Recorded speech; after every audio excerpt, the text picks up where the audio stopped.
Hi YouTube, this is Darkon633 back with another Power Rangers review. Today we're going to take a look at the Power Rangers Super Ninja Steel Deluxe Line Fire Morpher. Now I've been avoiding the Power Rangers Ninja Steel and the Super Steel toy line for a while, at least in terms of the roleplay, since none of the actual releases really impressed me in the long run, and they just really look cheap and kind of junky. However, I have to say the Line Fire Morpher is kind of a hit and miss, and since the Japanese release really doesn't do a whole lot, it's kind of hard to say which one is better or not. Since this is a little bit easier available in the States, obviously, I decided to get this one and not really get the Japanese one since it really didn't do a lot for the retail price. Anyways, we're going to take a look at the box first. Surprising enough, there's actually a fully enclosed box this time. I really enjoyed that Bandai America actually went with this style, and hopefully it's going to be kind of the standard from this point on, since a lot of the open style boxes for the roleplay toys just really caused it to have a lot of dings and dents over time, especially for how long they are on the shelf. But anyways, we have a picture of Ninja Steel Red actually holding on to the American Morpher, which is actually can be told by these two little slots which actually fire the darts. So that's really interesting that they actually made a full-on artwork for that. We have a picture of the toy itself. Shows that it does come with one more Ninja Power Star on the back. It pretty much shows what it can do, and it can actually attach to the sword, which I actually found surprising that Bandai America actually was able to accomplish. Now we're going to take a look at the device in general. There are a few parts to this device, one being the actual unit itself, the actual Ninja Fire Star, for what I could tell, this other Ninja Star, which is based on the Power form, and two foam darts. These really are kind of like cheap standard like darts. There isn't really any branding on them, but they do work with this kind of, but we'll see that in a minute why it's a little bit of a problem. Now the first thing that's easy to tell is that there are no straps on this device, which is extremely problematic, especially for an adult hand, because the only way to hold onto the device is via the handle. Now this is very awkward since the handle is very small, knowing that they designed this with kids in mind, but I really wish there was some kind of strand like the Japanese release, well, band should I say, to attach on the arm, but unfortunately that's not the case. You do actually need to assemble this by pulling this little tab, and you can't actually pull it off like that. And we're actually going to keep it off for the majority of the video since it makes it a lot easier to show it. Anyways, we're going to turn this on, and here's some of the sounds. So, here we go. It does have an on and off switch. And we're going to remove the Shuriken, so just to show what it does when you attach it, will actually make no sounds. Now what's actually really cool is that this device actually can spin. Now the one problem with this entire toy line is that the Ninja Power Stars can spin on the devices, but they don't spin freely. Luckily this one, because of how it's designed even in the Japanese release and how the actual prop was used, this can actually spin and will actually activate the morph sounds. Here we go. For some reason it didn't do anything. I think it wasn't fully attached. So let's try this again. There we go. I'm going to pull this, which is extremely difficult due to how tight the piece is, and then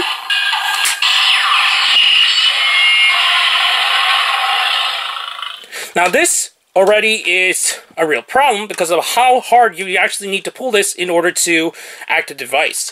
Basically, what you can do to make it easier is that you just pull it slightly, and it'll do the same thing, but in reality you do need to pull this all the way back and then press the button. So I find that really annoying how hard it is to actually pull this device. And just to show, these actual darts really don't fire that well, if at all. So here we go again. Because it actually has a few sounds associated with it, there's one of them. We're actually going to pull this and see how far the darts can actually fire. See, it's just very difficult to actually pull. Let's see. We'll actually activate the other sound and see how well the darts fire. As you can see, the darts didn't fire at all. Even though the actual spring is extremely powerful, what I could tell, it's just not enough to actually fire the darts out, and that's kind of really disappointing since it's supposed to be a gimmick they made for the toy that doesn't even work. We're actually going to remove the Shuriken, and as seen earlier, it does not make any sound when you detach it. In the Japanese release, like the other Shurikens, this device would actually have the full sounds, but this is actually just a solid piece that's used for the Morpher itself, etc. Now we're going to take a look at the Ninja Shuriken that it came with, or the Ninja Power Star. It does have the tab so that it can work with the other roleplay devices, but it itself is still very cheap, as many stated, due to the fact it's made of this soft foam, mainly because it is something that they marketed so that kids can throw it around. But I really don't like this part of it, and the reason why I was not getting the actual toys at this point was for this reason alone. As comparison, here is the Element Power Star, or the... I forgot exactly what it was called in Ninja, but it's definitely a lot bigger, and it does have the full-on sound box built onto it, while this one is definitely just a little cheap piece of plastic.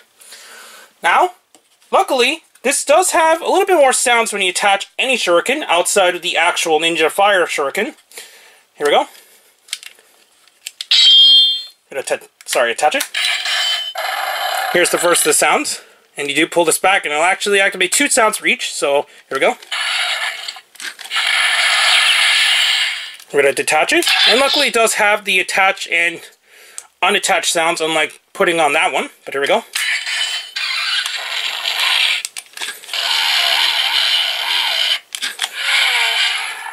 Not quite sure exactly what these sounds are, but it's nice that we actually have a little bit more play value here. When you spin it, it doesn't do anything, but when you pull it, that's where the sounds are. Here's the next sound, which is an elephant. And then for some reason it makes a wolf sound. I think it's supposed to be the Kodiak sword, but I'm not 100% sure.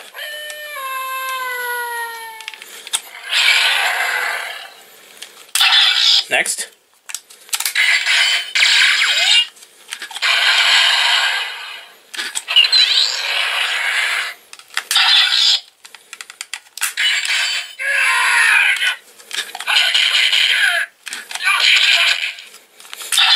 Touching again.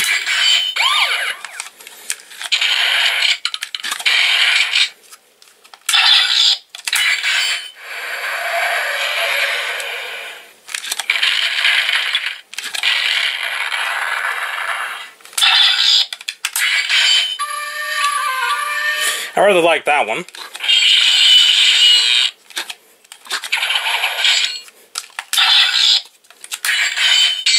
I think this is the sound that's actually on the sword, but since I don't have the the American release, I'm not sure if it's actually on it, but I do know that's the sound when you actually turn on the actual Japanese version.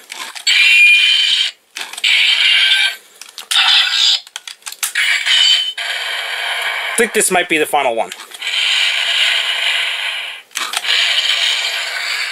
And then, if I remember this correctly, it will actually go back to the line. I actually pressed it twice, but to pretty much get the idea what this device does. Now, in terms of functionality on its own, it definitely does a lot more than the Japanese release.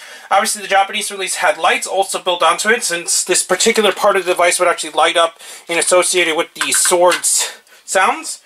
But on its own, I guess it's a little bit better worth for what it does, since the Japanese release was about $35 to $40, which is definitely very expensive for what it did, and it did a lot less than all the other devices for what I could tell, just because it itself really didn't do a whole lot.